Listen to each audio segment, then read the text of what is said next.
Internal communication is powerful, but it can also be exhausting.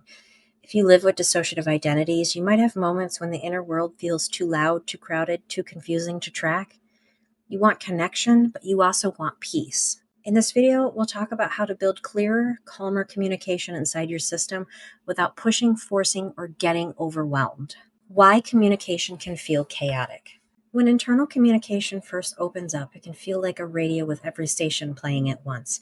That's not dysfunction, it's progress. It means awareness is expanding. The chaos usually happens because safety hasn't caught up with awareness. The system lacks an internal structure for sharing space. Different identities use different languages, words, emotions, sensations, and are all speaking at once.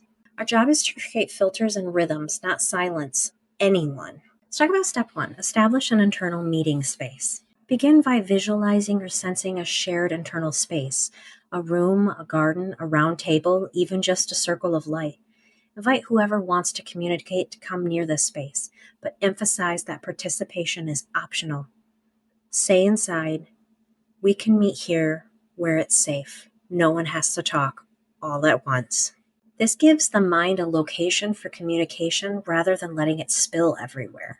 Step 2, use containment tools. Containment isn't suppression.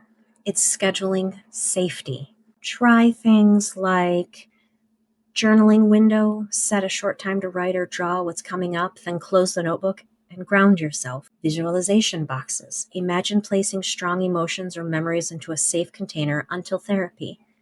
Boundary signals. Some systems use internal lights or curtains that mean not now.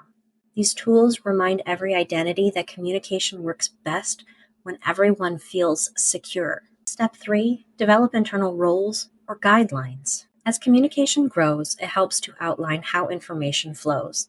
For example, one part may act as a messenger between others and the outside world. Another may record information without sharing it until therapy time. The host or main fronting parts can request summaries instead of full memories. This isn't control, it's cooperation. Systems function best when communication feels organized, not intrusive. Step 4, pace the progress. More communication isn't always better.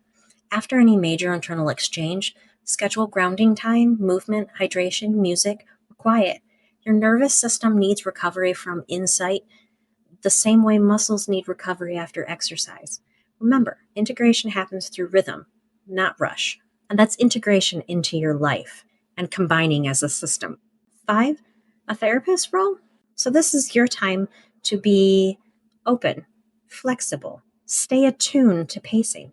When clients begin rapid internal communication, anchor them externally first. Light, sound, orientation. Encourage shared agreements rather than interrogations. Ask, how can your system decide what's safe to share this week instead of who wants to talk next? Structure equals safety. Step 6, celebrate small moments of clarity. Clarity might look like one emotion making sense, one memory fragment connecting, or one internal voice softening. That's communication succeeding. You don't need full harmony to call it progress, just evidence that parts are listening instead of shouting. Let's have some reflections on this whole process we just talked about.